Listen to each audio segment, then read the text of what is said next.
Hello, today we are going to be creating and filling arrays with for loops. So let's go ahead and get started. The first thing you need to do is declare and create an array of integers with 10 spaces, and you do this by initializing open brace, close brace, and you can do an array of anything. You can change the integer to a double, to a boolean, and create an array of those values.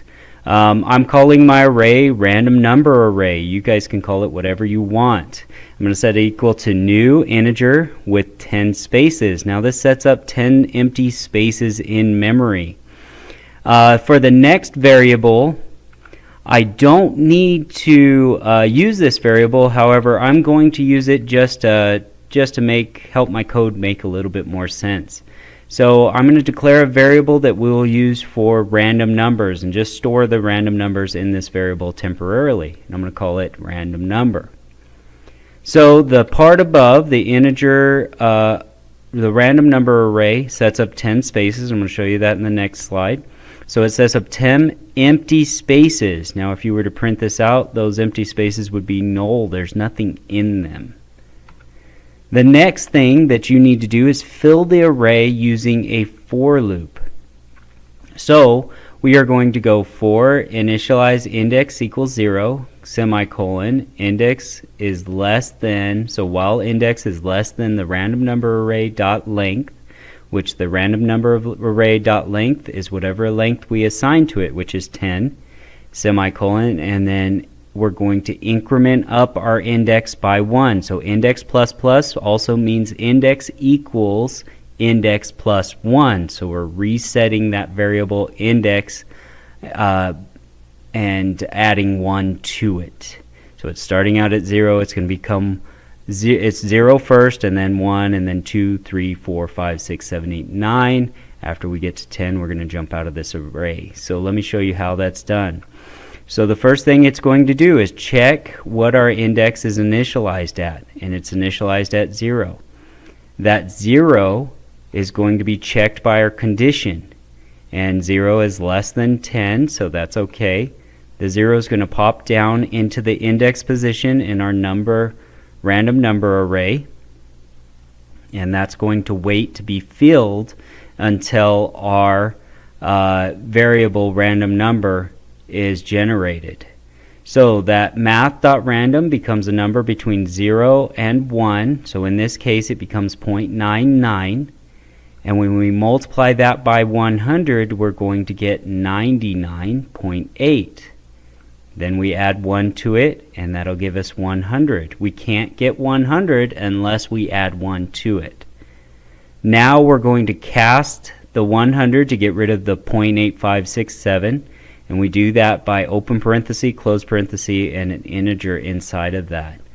So that'll cast that 100, cutting off that decimal point. And now our random number is set equal to 100. So random number, anywhere the code sees random number, it's going to set that 100 equal to, set that position equal to 100, which is down below. And now we're setting our random number array at index 0 equal to 100 in our memory. So that's going to jump over to memory and plug in 100. So let's do that again. So now our 0 pops up to the index plus plus, which is going to increment it up by 1. That 1 is going to be checked by our condition. It's 1 is less than 10, so that is true. The 1's going to pop down into our index position in our random number array. The next thing that's going to happen is our math.random becomes another number, and in this case it's going to be 1. We're going to cast that 1.12 and get rid of the decimal. So it's going to cut off the decimal, not round it down, it's just cutting off the decimal. And we're going to set our index position 1 equal to 1 in memory. Next thing, that number is going to be incremented up by 1. Now it's 2. 2 is less than 10. That's true. 2 pops down into the random number array position. Math.random this time is going to become 32.76. When you add it to 1, that's 33.76. And notice what happens when we cast it this time. It's not going to be rounded up. It's just going to cut off that decimal when we cast it to an integer. So casting is not rounding. It's totally different. Now, random number array at index position 2 is going to store 33. And I'm going to start cycling through this without talking. So here we go. Becomes 3.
Now we've reached the end of our array. Our 9 is going to jump back up to index and become 10.